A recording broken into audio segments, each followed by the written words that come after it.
Hello दोस्तों, word में बना हुआ फॉर्म को हम VBA एक्सेल द्वारा कैसे फिल करेंगे। इसको ऑटोमेटिक VBA द्वारा को कैसे फिल किया जाएगा। इसके लिए हम एक्सेल खोलेंगे और एक्सेल खोल लिया मैंने।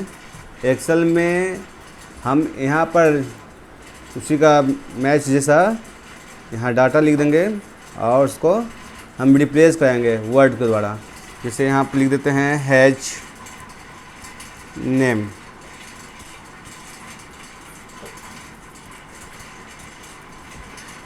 इसको हम वर्ड में इसको भी यहाँ भी लिखेंगे और VBA द्वारा इसको फाइंड करा के इसको हम रिप्लेस करेंगे।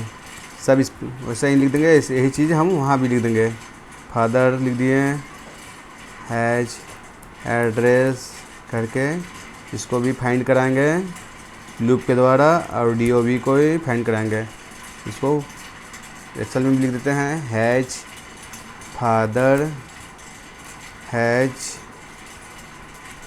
Address has DOB। इसको हम फाइंड कराएंगे और इसे फाइंड करेंगे। यहाँ पर जो डाटा लिखा हुआ है वहाँ इसको हैज नेम को हटा कर वहाँ पर सोनू लिखा जाए, हैज फादर नाम का हटा पर मोनू लिखा जाए, एड्रेस में पटना लिखा जाए, DOB में कुछ भी डेट ऑफ बर्थ डाल देते हैं 12/1/1998 डाल देते हैं, ये लिखा जाए।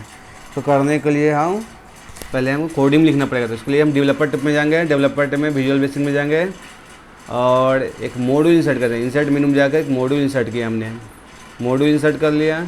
लेकिन इससे पहले हमको टूल्स में जाके वर्ड एप्लीकेशन ऐड करना होगा। रेफरेंस में जाएंगे और रेफरेंस में जाने के बाद हम सर्च करेंगे word, Microsoft word application library, Microsoft word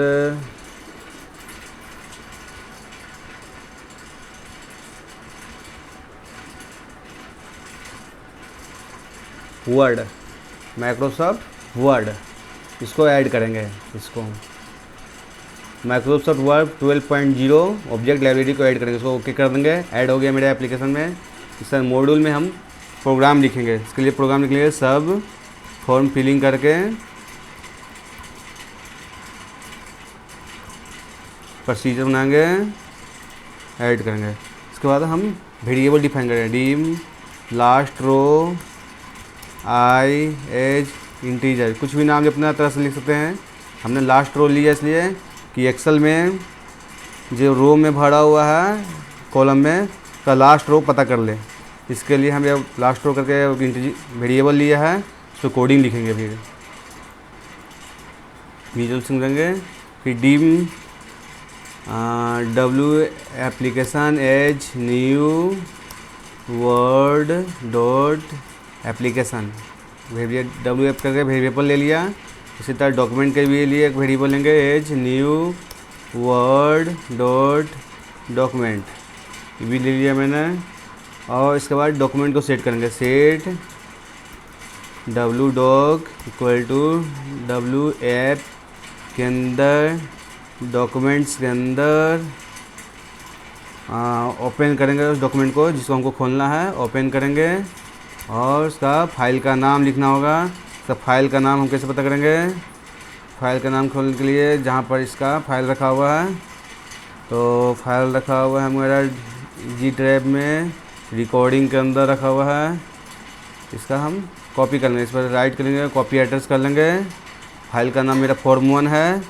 तो एक्सेल में जाएंगे, इसको लिखेंगे, पहले पेस्ट कर देंगे एड्रेस। G के अंदर रिकॉर्डिंग के अंदर है।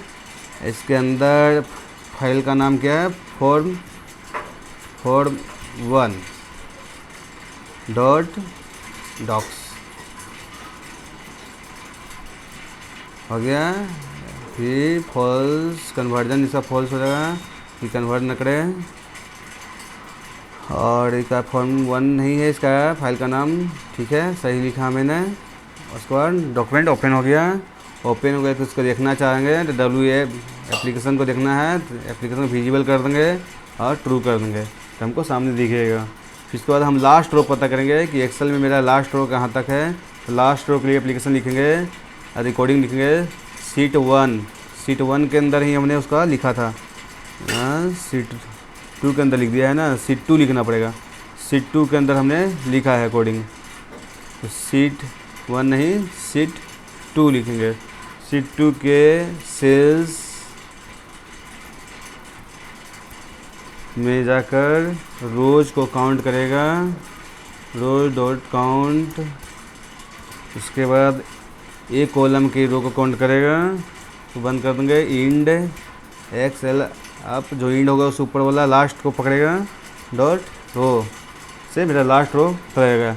फिर फॉर में जाकर फॉर लूप चलाएंगे, आई कहाँ तक 1 से लेकर लास्ट रो तक जितना भी लिखा हुआ है सब वर्ड में जाके फाइंड करेगा, उसको रिप्लेस करेगा। इसमें नेक्स्ट आई लिखना जरूरी है लूप चलाने के लिए। इसके अंदर लूप कोडिंग लिखेंगे विथ करके। विथ लिखने से होता है कि बार बार wf dot active document dot content dot find, इतना चीज़ नहीं लिखना पड़ेगा बार बार हमको। इसके अंदर जाकर डॉट टेक्स्ट में फाइंड करो किसका, सीट 2 के अंदर जो मेरा एक कॉलम में लिखा हुआ है, एक कॉलम में लिखा हुआ है उसको फाइंड करेगा, उसको फिर रिप्लेसमेंट करेगा। सीट 2 के अंदर रिप्लेसमेंट में जाके डॉट टेक्स्ट को रिप्लेस करेगा।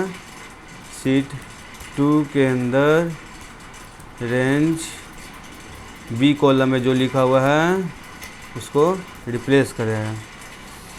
सही है, एक कॉलम को फाइंड करेगा, बी से रिप्लेस करेगा।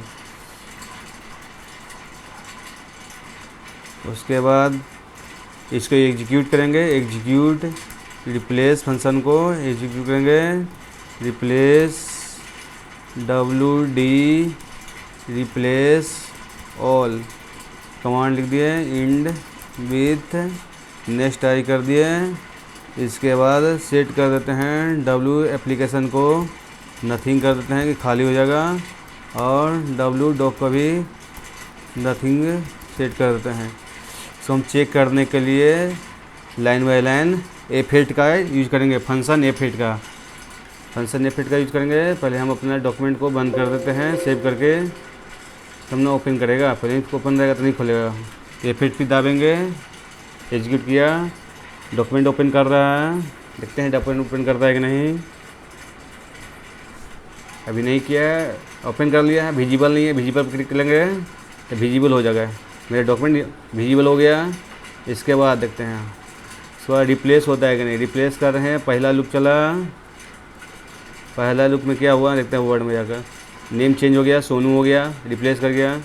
फिर दूसरा में भी रिप्लेस कर गया, तीसरा चौथा बाहर हो गया, दोनों सब रिप्लेस कर गया। इसके बाद हम बाहर हो गए हैं, इंड कर देते हैं। इस तरह से इसमें WF को पहले डॉक्यूमेंट को क्लोज करना पड़ेगा, उसके बाद ही इसको खाली, पहले डॉक्यूमेंट को खाली करना पड़ेगा, उसके एप्लीकेशन को दिखा देंगे। इसी कारण एरर दे रहा था। Thank you for watching my video, please subscribe my channel.